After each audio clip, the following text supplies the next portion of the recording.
everybody. Welcome to the Fire It Up with CJ show. Today we talk to Julie Metzger, my dear friend who's been on the show several times talking about sex. That must just be the best thing. It's a good intro. What a great job. Okay. I think it's like crazy that I have figured out how to think and talk about sex every day and get paid for it. I mean, like awesome. People want that job. I love it. So she's from an organization. She's a co-founder of Great Conversations, and she's been my go-to person throughout, starting with the idea of it's not about one, 60-minute conversation. It's a whole bunch of 10 6-minute conversations, which was brilliant. That was just so right on. You have saved my children.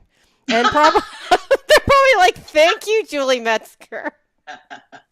That's funny. All right. So now my kids are in their teens. I have one that's 16 and one that's off to college. And both of them are relatively, I would say, pretty young for their age. So, I'm not really sure what's the new norm with respect to sexual relationships with other people at this point. It's people are all, and even sex in general, people are identifying, and, the last time I spoke to you, the he, she, they was not even a thing. Yeah. Isn't that incredible? It is actually phenomenal that. Yeah, it's phenomenal. But is there a percentage of the number of kids that are having sexual relations and having sex? Sure. And how has it changed from middle school to high? And again, it depends on your crowd, how down you want to go. Do you want to talk about the world, the nation, our state, your group of friends, your school, right? Because wow, it varies that much. Well, if it's all of you tend to hang with people who are doing the same thing as you. Right, that's true. So if it's you and your friends are not having sex, it's 100% no for your group of friends. If you want to take it out to your school, right? You might be in a neighborhood, in an area, in a city, in a town, rural, urban, where there's a different story that's taking place at your school, your neighborhood, your whatever. And so you have a different perspective of what that means. All kids are having sex, or none of us are having sex, is kind of from that filter. Right. And there are parts of the country where everybody's having sex, nobody's having sex, whatever. If you look at, let's say, the nation, or the broadest scope of studies that you have, the other thing that's challenging at looking at numbers is they'll often say, let's say they call high school 15 to 18. Well, once you divide by age, 18 is this crossover between high school, college, and the statistics change dramatically between high school and college. You got to always be careful when you enter an 18-year-old into the study, because there is a leap there in terms of people maybe choosing a completely different sexuality choice for themselves, or so I think that's another thing when you look at statistics. I was just pulling up, because anticipating this question, if you look at just a large study, it looks as though about 43% of kids are not having sex in college. Not? Oh, wow. Okay, that's shocking, because I swear when I was in college, it felt like everyone was having sex except me. This is my whole point. So, and I thought this was amazing. 35%, again, this is a large study. There's a million studies. So this is a large study, but I think these are generally interesting. 35% graduate as virgins that have never had from college. Yes. From college. Wow. From college. So, but that's different, isn't it? Isn't it different than that people make all sorts of, so then what is sex? Is that vaginal sex? Is that anal sex? Is that oral sex? What does that mean to have sex? And for you and me, right, that might be different than how your sons look at that, or my kids look at that. Right. So I think, and then one more statistic on that is this particular study said 36% of kids arrive at college having had sex.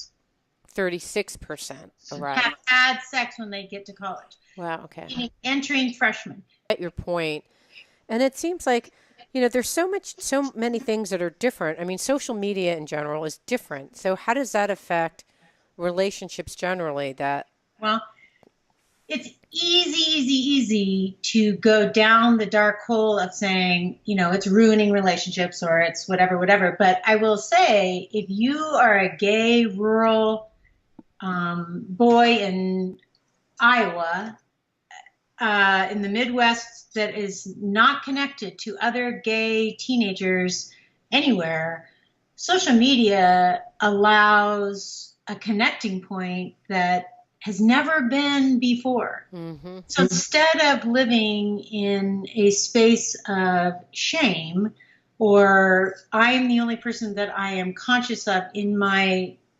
everybody that I know that is like me, I'm the only one that I am aware of that feels like me, because there must be other people, but I don't know who they are. Mm-hmm. Social media allows people to create cultures of community that has never happened before. Yeah.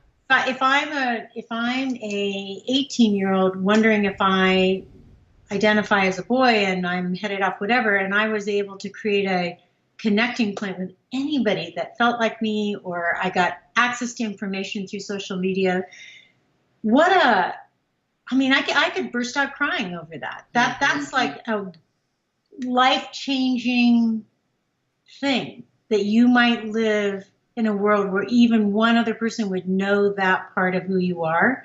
That's crazy making. So I will never be while I think we are also challenged in how to use social media to stay healthy. That part about it is so mind-blowing. I don't even know how to balance anything up against it, because it's so, just to think that we could save a life by something connected or known is, it's mind-blowing, actually. Social media and the ability of the internet to help us access each other creates social change. And that's why I believe very much this idea of what in 30 years has been a Titanic headed one way of, I'm not sure we really want to talk about this, to let's not only talk about it, but change everything about the way we think and talk about that happens because of the idea of we are more connected to each other. So our ability to process and communicate and think about that just gets expanded exponentially. Yeah, our consciousness is expanded. Our consciousness and awareness of all these issues is expanded. That's really interesting. I hadn't even thought about that. Yet, right? It doesn't necessarily teach us what is a healthy relationship. It doesn't necessarily teach us how to not be raped. It doesn't necessarily teach us, yet it could. It's not like it can't, but most important information gets told like this, face to face, that face to screen. Right. Nothing can outdo personal relationships that share true heart to heart in person. Yet if that is absent, the idea that we could connect, or if it needs to be supplemented with other stories, gosh, what a world. Yeah, it's interesting. Like my son, I just shipped him off to college, as we talked about, and I'm pretty sure he's still messaging. What is the one that Snapchatting his friends, and which was part of what, from when I think about my freshman experience, was so lonely, because you miss your friends and you haven't necessarily, in my case, I found somewhat of a group, but you're still like, I think in that first year or two, you're kind of fluidly looking around for your people. And so, and then you've like basically cut down all the ties with all your other people because you're not going to call them or write them. It was too expensive to call and write them. Now you can just text them throughout the whole day and share your experience, which I see as an upside, like you were saying, and a downside, right? Because at the same time, if you are holding on to your friends, then maybe you're not going to engage fully. Just like when I'm at the gym and I'm waiting in between classes, and this woman is just, she's not like even saying hi. She just came in, it's like, hello, like, yeah. I'm a No, human being standing here. You almost walked over my foot. I mean, no, for sure. so I don't know. That is our current, anybody who has a phone in their hand, which it feels as if it's all of us, barely look up. I'm always also, I love watching everybody walk in front of my house. I have middle school kids, grade school kids. We have such a thoroughfare in front of our house, which I love. And how many parents are texting or on the phone pushing these strollers. And I thought even that, where hearing the voice of your parent or the silence of the things around you, or engaging in conversation, or just pointing out things to your kids. Mm-hmm. That even the simple idea of pushing somebody in a stroller looks different. Yeah. So incredible. But that gets us away from sex, and yet it is sex, right? Wait, no, but it's the intimacy that you're building that leads up to sex. And I just wonder if you're texting all the time, does that build intimacy or not? I mean, you have a little screen that's this big. Well, certainly it's a part. We have created an alternative, an additional way to communicate, and it just can't be the only way. I think that's where it gets down to. I know in talking with young people that are in our home here in their 20s, I often say, at what point do you stop texting and actually call the person, and hear their voice or whatever, and then actually create an opportunity to meet? Because just in any relationship, even in our relationship, you start with a text or an email to say, let's connect. And then you text to say, where are you? And then you say, well, then how about 11, or could you change it? All that's happening in a very efficient way here. That's not a terrible thing. In fact, it's awesome. Yeah. It's efficient. It's effective. It doesn't, we are able to incorporate those communications with each other. And then at some point we're this. Right. There's a face-to-face connection. So let's actually get to the face-to-face. Is the way that sex is initiated, who initiates it? Do you have any stats? Like, who initiates it? How is it changing? Because as I was going through all these college campuses, almost every single one of them had a poster on the women's room door talking about where to report sexual abuse and rape. And I thought, what is happening? Like, is this just something just like the transgender stuff that is coming to awareness? Has it always been there? Is it getting worse? I'm not sure exactly how to interpret. So I think yes to all of that. It's so interesting. I think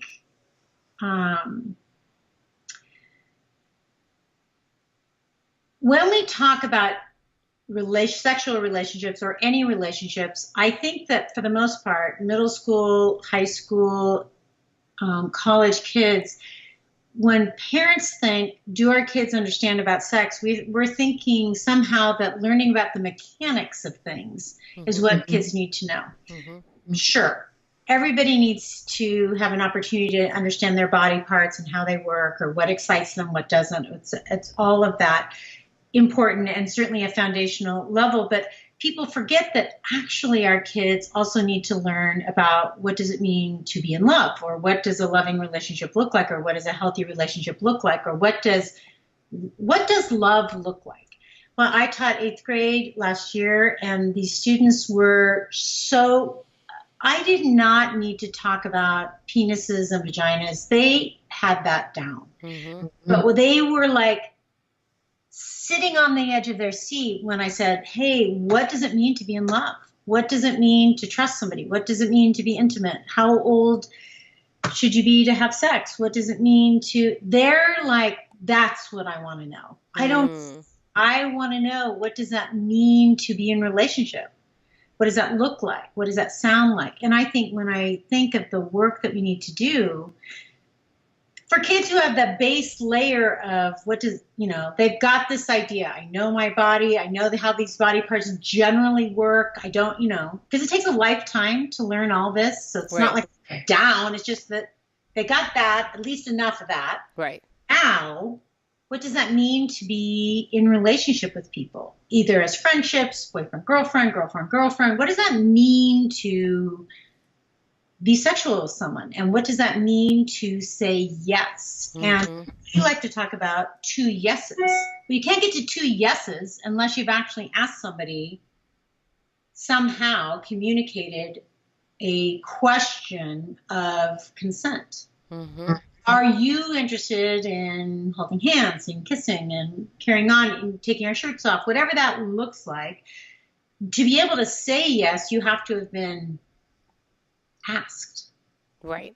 And so that is where this new space that we're in, and what people are inviting others to think about, is that's not a language we hear in movies, television, etc. But I think it's the way our kids now need and want to think about, which is, where are we in this now physical relationship or emotional relationship or whatever? And then what does that mean to say yes? And the idea of, once I say yes, I also always have the ability to say no. I can change my mind. Mm-hmm. That a one yes doesn't mean an endless yes, doesn't mean a yes tomorrow, doesn't even mean a yes for the next 10 minutes, that you're in some sort of constant awareness that this is a fluid yes. It's a fluid understanding of, we're in this together, and I'm looking and staying in tune with, what does that mean to say? Right, it's a responsive yes. Like, I will respond as the situation dictates. If you want to kiss me in front of my parents, the answer may not be yes. If you want me to kiss you underneath the bleachers, yes. Like, it kind of depends. It's not an always yes, even though I said yes before. I see. So. Yeah. So, and I think it's the thing that's so interesting, and maybe it's just my ignorance or lack of respect or whatever, is, I'm so used to someone initiating and then the person responding, not someone saying, would you like to kiss? Would you like to hold hands? See, and I think that's where kids need to learn, does it actually have to look like that? But what would it look like? I don't know what it would look like. I think you are learning a language that says, first of all, we're going to perhaps, let's say you and I start kissing, and then I check in with you and I go, how's that work? Or how's this going? Or are you still in on this? Or right. I think one of the things that is so interesting is learning this new idea of, what does this look like? Or agreeing ahead of time, if you change your mind here, how will you communicate a no or I'm not sure? Right. Yeah. And it's a really hard thing, right? Yeah. I mean, it just includes like a certain amount of consciousness too, because there's one thing, your body may be saying yes, but your mind is saying no. I'm not ready, or, your mind doesn't know. And there's this like biological thing that's happening in your body, especially for men, right? There's a biological thing that's happening, and it's like a drive to conclusion. And, it's like, I think it would be very hard to do a natural dance with that. Yeah. And still be respectful. I don't even know how. If I were a guy, I don't even know what I would do. And I have 2 boys, so I don't even know what to instruct them to do, aside from just ask. And I don't even know how they're supposed to ask, frankly. Yeah. I think people are, here's the thing that I believe is the thought as I explore this with kids, is we need to be conscious that there is a question. And I think what is so different is that we grew up with all sorts of assumptions around what sex is supposed to look like, sound like, be like, that didn't ask the question. So now we've got to learn the language of, what does that mean in this relationship, to actually be conscious of each other's mind-body experiences, to check in, whether that's actually done with words or mind. It's communicating, listen, I am into this with you, and here's what I am kind of imagining, and are you in with that? And listen, I also am respectful of where you're at, so I need to hear from you. Mm-hmm. That's one way or the other. And then as we get started in our relationship, we learn to trust each other's words, actions, thoughts, eye contact. And I think what's also interesting is understanding the idea that you really can't fully do that if you were drunk. Right. That there really is no consent if the person is inebriated. Mm-hmm. Well, yes and no. I mean, I don't know. And I think that's one thing if you and I are in a committed relationship of some sort. What does that mean? Right. 6 dates in or 6 years in. I don't really know what that means. But when we're both been drinking, we have a pattern of behavior around our sexual lives that perhaps means that we have participated in certain activity that we've already done, and we're checking in with each other as well as we can. But if one person is inebriated to the point where they can't consent one way or the other, it's impossible to have. Okay, yeah, like I can see if they can't even consent, but people get drunk all the time as a way to increase their likelihood of even engaging in that really challenging question. I mean, that whole conversation would be so hard. I would have a hard time talking to another adult my age about that same topic, let alone two teens talking to each other about. This is where we're at, though. This is where, so it's one out of every 4 women report assault. And most likely it's with your dating partner. With your dating partner? Yeah. Meaning the person that you're out with. It's not a stranger. Oh, wow. Well, I didn't get that at all. So it's communicating with someone that you're dating and that person not knowing the proper boundaries of when enough is enough.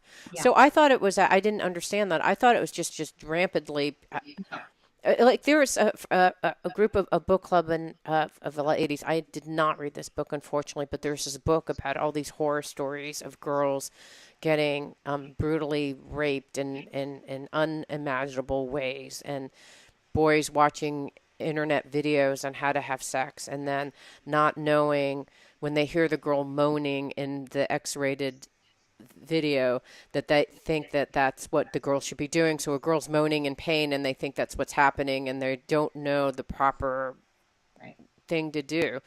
And I'm thinking, what? Like, what's... So are those kind of outliers? And it's really just as... I just don't understand what's happening, because I can also see, like, the internet is introducing all these things that these kids may not be ready for emotionally, physically. Well, I think you're saying so many things here. There is a unbelievable amount of sexual assault that happens amongst people that you are with, know, are in relationship with in some way. That is super high. And in fact, it's higher than being assaulted by a stranger. So that's true. Okay. Second, whether you're the stranger, you're describing a stranger situation, but I think this idea of learning sex ed through pornography or sexual videos, whether you know the person or you're a stranger to the person, this disconnect that we have, that this is what sex looks like and means to I'm supposed to act this way. I'm supposed to act as the aggressor. I'm supposed to act, the girl's supposed to moan. The moan means this. And all that is because I've learned my sex ed from online videos and pornography is not great sex ed. It's not learning about what it means to be in relationship with people. It's learning the mechanics of sex in a very graphic, filtered, sexist, scary, dominating way, and lots of times. So I think we have to, that doesn't mean that all pornography is that extreme, but lots of what people are learning is sort of a sexist, chauvinistic view of a guy having sex and some girl responding to it. And none of those conversations, that can't be our way that we teach our kids. We have to talk to our kids about self-knowledge. Mm-hmm. Does that mean, what does pleasure mean? That it's okay to have pleasure, that sexual pleasure is interesting. All those things are interesting. We need to have our kids learn about how to communicate, what their needs and wants are when it comes to their sexual selves, and how to speak up and use their voice and and how to communicate those things, how to seek partners that are interested in hearing their voice and to be interested in their pleasure along with other pleasure. So I think all of those things is like where our work needs to be. We spend so much time worrying about whether we're talking about whether we should introduce a condom or not. Yes, of course, that saves lives, for sure. That to me, these eighth graders, they got that down. Right. And I don't want to forget saying it, but let's move the conversation on to what does it mean to actually be in a relationship where I'm interested in kissing someone or having sex or being naked together or whatever. And how do we understand and know about that to make a decision that feels like the right one for me? And that these conversations always have to happen with the other person. It's not like you just get to decide that. Right. I think that we have a bro culture enough that sometimes, even in some of the things you've said just now, where I think, well, so if it's so true that the boys are so dominated by their sexual urge, what's our responsibility as a girl to satisfy that? That's a very dangerous space to be in. Oh yeah, no, I know, but there's kind of I worry because having boys, like there is a biological drive, right? It's a biological drive for everyone. For everyone. And I think part of it is recognizing that. Right. And saying, listen, we have a responsibility as a steward to yourself, to the community, et cetera, to understand, figure it out, pay attention, understand what's safe, protect yourself and others, and in terms of both disease and pregnancy and relationship-wise, and learn how to communicate that well. The true sexual intimacy is a two yeses shared in an equal voice. And we don't do enough teaching about that. But we don't do ever, it's funny because I don't think there's spiritual books that talk about love, but even when they talk about love, it's in this abstracted form. There's not a lot, romance novels that talk about love, but not everyday love. We don't really talk about how to be in a relationship and what it means to be respectful in a relationship. I think that's what you're pointing out when I'm hearing all your... That what? But if people went off to college and one of the things they learned along with calculus was what you are looking for in a loving relationship and how to communicate that.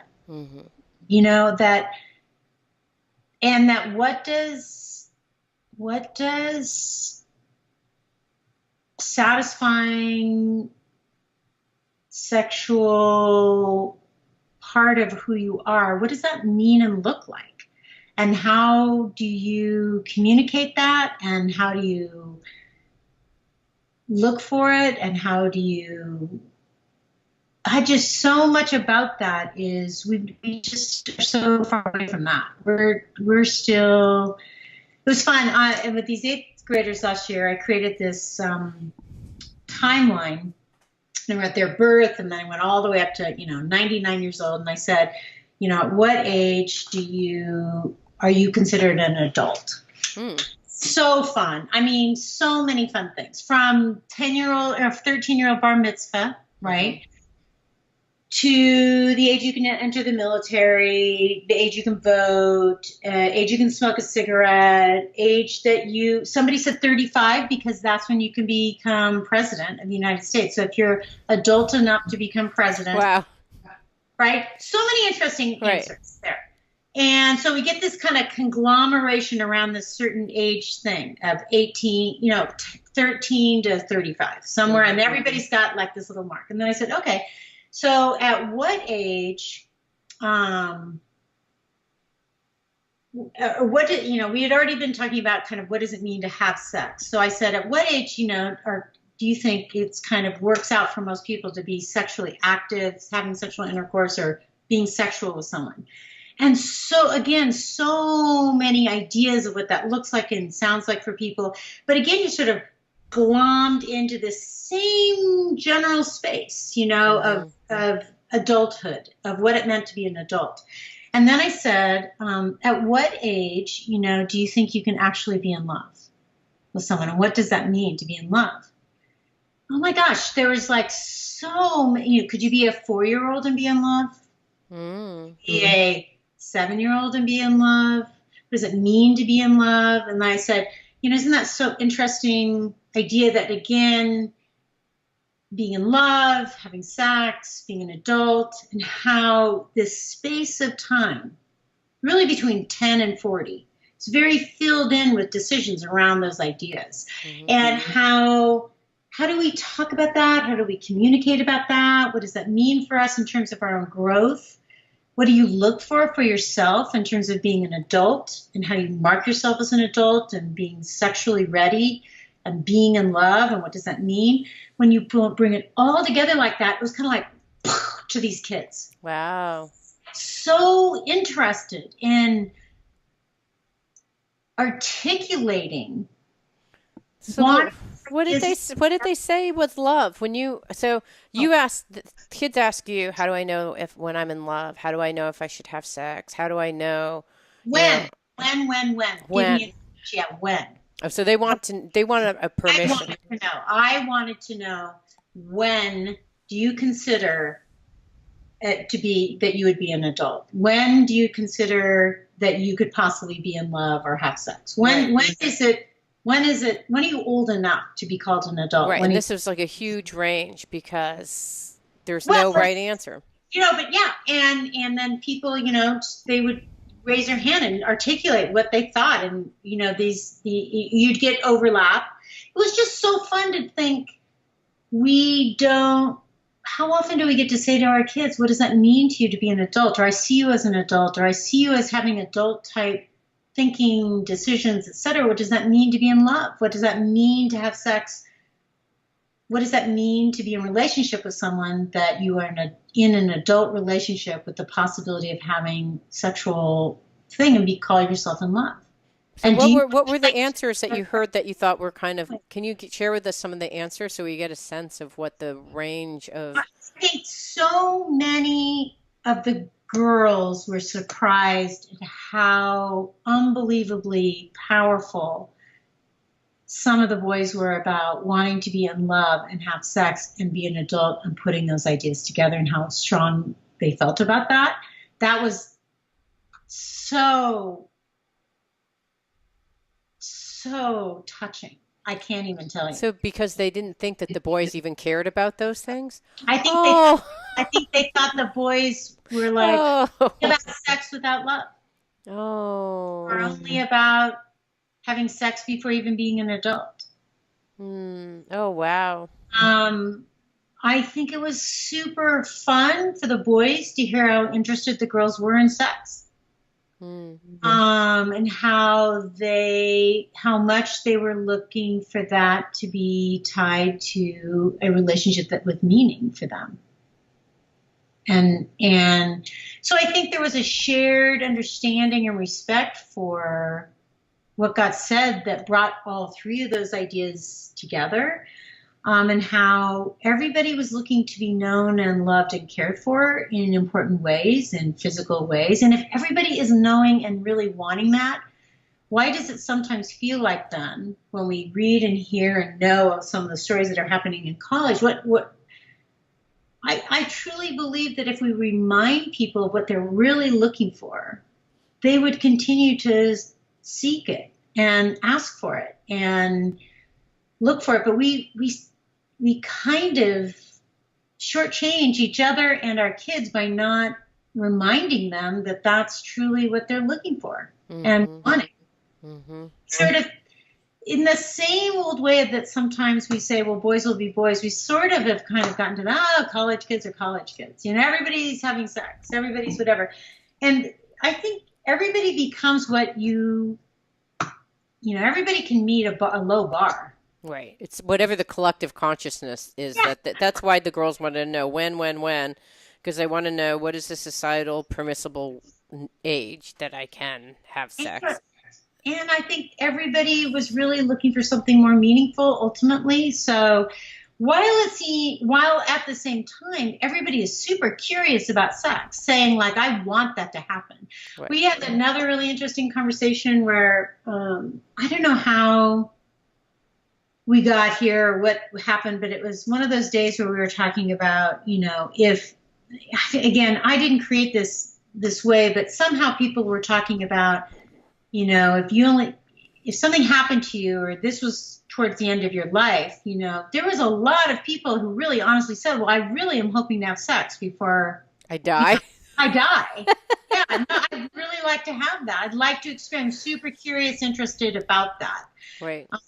We weren't creating I don't know how we got into that conversation, but I love the honesty there because, it's interesting. And so the sex in and of itself, the physical part of that is so interesting and dominant. So, and yet ultimately, I think when people bring their hearts and heads together and bodies together, they are all looking for something meaningful, ultimately. And I guess that's really the thing. I can retrace my initial thinking and see the flaw, right? I mean, because the generation that I was brought up in, right, for better or worse, it's like, you go out, you're like, you go out and you go get it, right? So whatever that is for women or men, right, they're looking for different things. But I guess what I'm hearing is that it's more about love and why are we trying to connect with anyone anyways? It's because we're trying to find connection through relationship. And so if it's really about connection through relationship, then with the opposite sex, the same sex, changing sex, then that's really the primary goal, right? Is to find an aspect of yourself through relating deeply and intimately with another person. I guess that's what I would say at a high level. And ultimately, when we are in that space, there's all sorts of people that make available to you to potentially change the equation up to make it seem as if I'm connecting, like hooking up with you. Mm-hmm. I think that lots of people can think, well, it's sort of like, feeding, emotional eating, where I feel a little insecure and I'm going to go out and have a big piece of chocolate cake. I'm really not interested in the chocolate cake. That is all great and it tells my brain it's delicious and it jazzes me up and it releases dopamine and I feel some sort of temporary intriguing satisfaction from having the chocolate cake. So it's a win in all those ways, and yet it really didn't quench my hunger for my sadness. I think that our kids can have sex and it will do all sorts of amazing, wonderful things. It'll release dopamine. It'll make them feel great. There's a sense of win in that. And that's all true.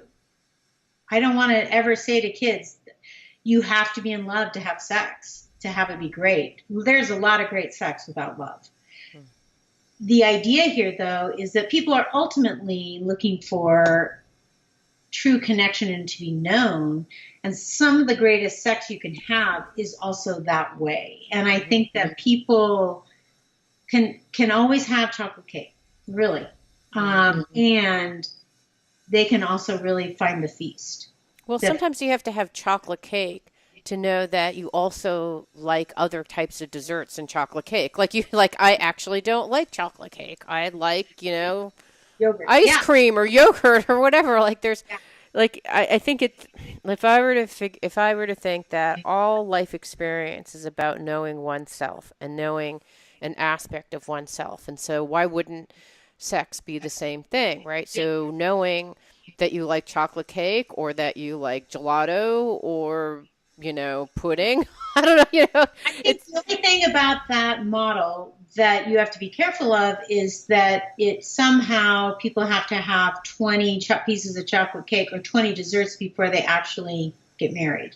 Right. I think that, or doesn't even have to be marriage, I don't think there any sort of number of frogs you have to kiss to find the prince. I think you can be in one relationship and that can be your one. I also think you can have 20. And in other words, you don't want to say to people, gosh, unless you've had a bunch of pieces of dessert, do you really Right. know where to find it? I think what you're saying is, I think also understanding who you are sexually involves experiences. Mm-hmm. They're not all sexual experiences, but they're experiences that teach you about who you are as a sexual person. And some of that can be conversations, some of that can be a book, some of that can be actual sexual experiences. And that, I mean, I just think they're very, as a nurse, I'm always thinking about the people who are otherwise not invited to be in sexual relationships. Mm-hmm. People with great physical challenges aren't always invited to be a sexual partner with anyone. And yet they're very sexual people and they Mm-hmm. have very giant sexual needs, responses.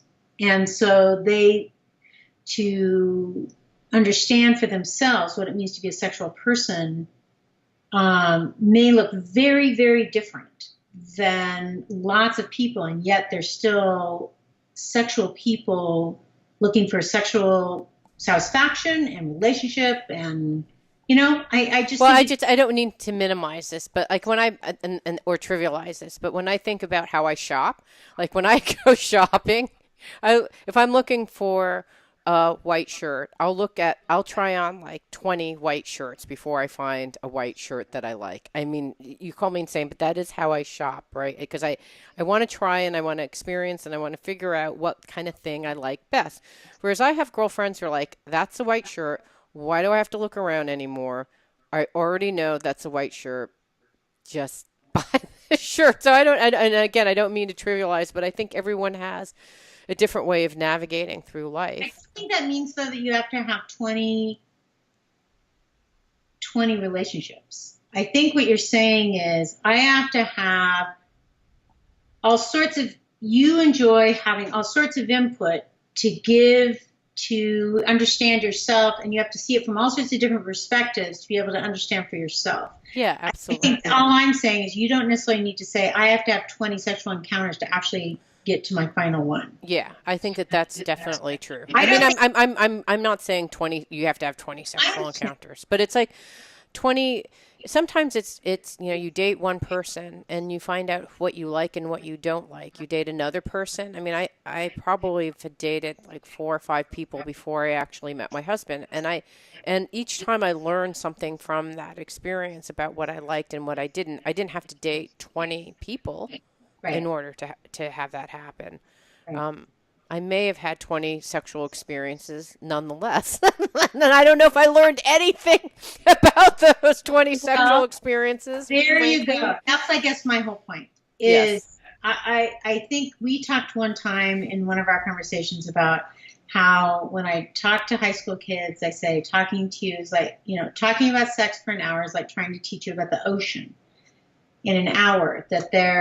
If I'm talking for an hour about the ocean, I could bring you a slide, I could bring you sand, I could bring you in salt water, but I would never in an hour be able to tell you what it feels like to stand with your feet in the sand and look at the sunset of the ocean or be in a submarine or be out in a sailboat. I mean, there's just so many experiences of the ocean that in an hour I would be limited at. And in the same way for sex, that I can teach you the mechanics of sex, the this and that about sex, but it takes a lifetime to actually learn about sex. Hmm. And then I said, people, and I held up a water bottle and I said, people will tell you and trivialize sex to say, this is sex. And I said, they'll even fill it with ocean water and some sand and then, and tell you this is sex. And it has elements of the ocean in it. This is the ocean. And it'll have elements of the ocean in it. But this is really just a small part of what the ocean actually is. In the same way, a hookup with somebody, a single sexual encounter, is like this water bottle. It is only one, sure, it might have elements of having Right. sex, but it is only this much compared to the ocean. Right. I completely, But that's my personal experience. I've had hookups, but I didn't have to have many hookups to I never want to have a hookup again. It's well, just not fulfilling at all. one girl sent an anonymous card up in this discussion, and she said, what if I have 50 water bottles? Oh, wow. And I said, you have a water bottle collection. You don't necessarily have the ocean.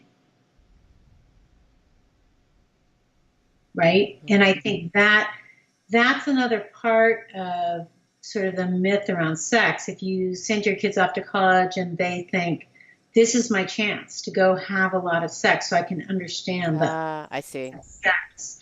That's a myth. You don't necessarily know what it's like to have sex with CJ, your lifelong partner, that you eventually meet.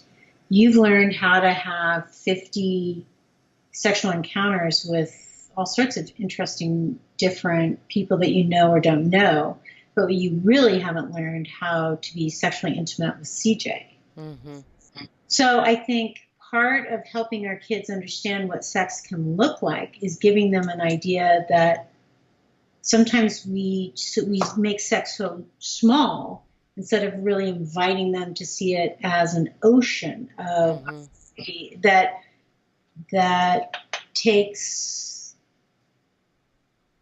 constantly learning about and understanding and pursuing and inviting and consenting and trying on to understand ourselves within those relationships. And I think college kids, are both interested in that, and then also we're like, listen, I have this available to me right now as a water bottle, so enough. It's interesting because I think, at a spiritual level, when you talk about sex, it's basically the union of two energies. And it's a really sacred union because it's where creative life force is actually exponentially derived through sexual relations. And so just thinking about sex in a more expansive way, which I don't think college kids are thinking about at all. But it is a way. It's like a way to feel completeness, really, because when you have a sexual relation, you're merging two different energies, whether it's a male or female carrying male energy, or vice versa. I'm not trying to confuse terms, but the idea of the spiritual communion is about female and male energies merging and connecting, and it's a way to know wholeness and oneness by connecting the two of you together. And so it's, if you think of it in that way, it changes the notion of like it's so. Yes to this. I don't think we spend enough time. So take that idea that we're talking about as, at our age, and that seems interesting to us. But I think where it gets even more interesting, and where I think I was trying to go with those 8th graders, is talking about this to an 8th grader in a way that is tangible for them to even try to imagine, and to give them that vision, so that when they get out to the opportunity to be handed a water bottle hookup, they can think, well, is that how I'm going to get to what I want sex to be? Right. Will I feel complete? Do I feel a sense of completion and wholeness and oneness? Yeah. And if I don't, then maybe that isn't really what sex is for me. Or maybe I do. Like maybe some people in having 50 water bottles do. I mean, I've never had 50 water bottles, so I don't. Until I do, I can't really say that it is the ocean. But I think that may be one way to think of it, is like, do you sense a sense of completion and wholeness and oneness? And if you don't, then keep on looking and keep on learning about what gives you that sense. And it goes back to what I said at the beginning, which is ultimately this is a self-knowledge exercise. Understanding your sexuality, your gender, your sexual response, all of that is self-knowledge, and what you're looking for in relationships, and inviting our kids, whether it's their 4th grade best friend. Again, I'm always trying to scale to the developmental space of whatever age, and I think I can create that conversation for a 4th grader, which has to do with what do I look for in friends, and how does this friendship work for me, and how do I communicate my what I'm interested in, or how do I tell them I like them, or how do I show my interest in what we're doing, or how do I say I need a break? How do I both attach myself to friends, and how do I detach myself from friends in safe and interesting ways for myself? When we build those kinds of conversations, we're ultimately doing what you're talking about. Mm-hmm. We all have our own selves, and our physical selves, our emotional selves, our spiritual selves, and how do we communicate around those? What do we understand about ourselves? How do we bring ourselves pleasure? How do we understand somebody else's needs? How do we pay attention to each other? That is exactly what I'm talking about. When we talk about kids going to college, wouldn't it just be so exciting if we had spent time talking about things like that as they grew up, in all the ways that they're growing up, and say, gosh, when you pay attention to your physical, social, emotional, spiritual, sexual self, you become a more whole person, and then you invite whole relationships with other people, and you're seeking out people who are whole as well. I mean, that's world changing. Yeah, that's your next set of workshops, Julie. Yeah.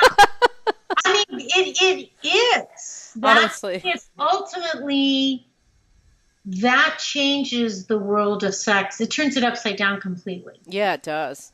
Yeah, it really does. Okay, your next set of workshops. Sure. Seriously. Sure. We all need it.